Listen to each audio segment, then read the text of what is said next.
যারা ফেসবুকে কাজ করতে চান, প্রথম মনে করবেন ফেসবুকে কাজ করা মনে হয় অনেক কষ্টের ব্যাপার। আমরা আমরা কিভাবে কথা বলবো, কি টপিকস নিয়ে কাজ করব, কোন ধরনের ভিডিও করব, এগুলি নিয়ে কিন্তু আমরা আমাদের মনে একটা জটলা পেকে যায়।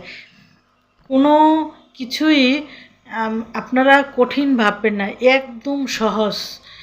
যদি ভাবেন আমি আজকে ভিডিও করব, তাইলে আপনার সামনে যে একটা ঘটনা ঘটলো, আপনি খাচ্ছেন, রান্না করতেছেন, আপনি শাক করতেছেন, ওইটা নিয়ে আপনি একটা ভিডিও তৈরি করে ফেলুন যে আমি এই জিনিসটা রান্না করতেছি। বা আপনার গল্প করতে মনে চায়, আপনার জীবনে কিন্তু একটা ঘটনা আছে, প্রত্যেকটা মানুষের জীবনেই একটা না একটা ঘটনা থাকে। ওই ঘটনা নিয়েই আপনি অনলাইনে আলোচনা করতে থাকেন, গল্প করেন, তাইলেই কিন্তু আপনার ভিডিও তৈরি করা হয়ে গেল। না হয় আপনি অন্য মানুষের জীবনের একটা কাহিনী জানেন, আপনার পার্শ্ববর্তী প্রতিদিনই কিন্তু বিভিন্ন রকমের অহরহ ঘটনা ঘটেই যাচ্ছে, ওই রকমের একটা ঘটনার চিত্র আপনি তুলে ধরুন ফেসবুকে বা ইউটিউবে।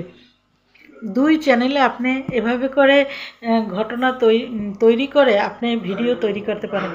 যদি মনে করেন ভিডিও বানাবো, তাইলে এভাবে মনে করে কথা বলবেন, ভিডিও তৈরি করা হয়ে গেল।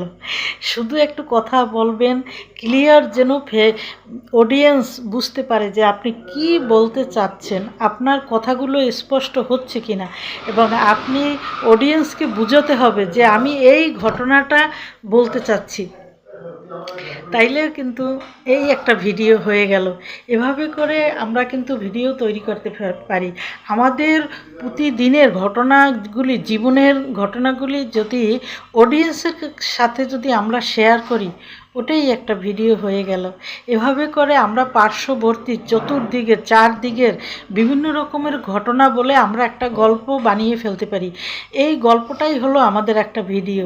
এভাবে করে যদি আমরা ভিডিও তৈরি করি, ইনশাআল্লাহ আমরা ফেসবুক এবং ইউটিউব থেকে আমরা সফলতা অর্জন করব এবং অনেক দিন এখান থেকে টিকে থাকতে পারবো, যদি আমরা আমাদের জীবনের ঘটনাগুলোই শেয়ার করি এবং যদি বাস্তব কথাগুলি বলি, মানুষজনে বোঝে যে মহিলা সত্য কথা বলতেছে। এবং আমি সবসময়ের জন্য চেষ্টা করি সত্য কিছু ঘটনা তুলে ধরার, যে ঘটনা থেকে মানুষ কিছু অভিজ্ঞতা হয় এবং অনেক জ্ঞান অর্জন হয়। এরকমের কিছু ঘটনা আমাদের ভিডিওর মধ্যে তুলে ধরতে হবে।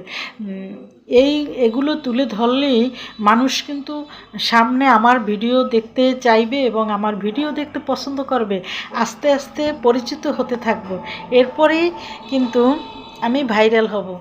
ধন্যবাদ।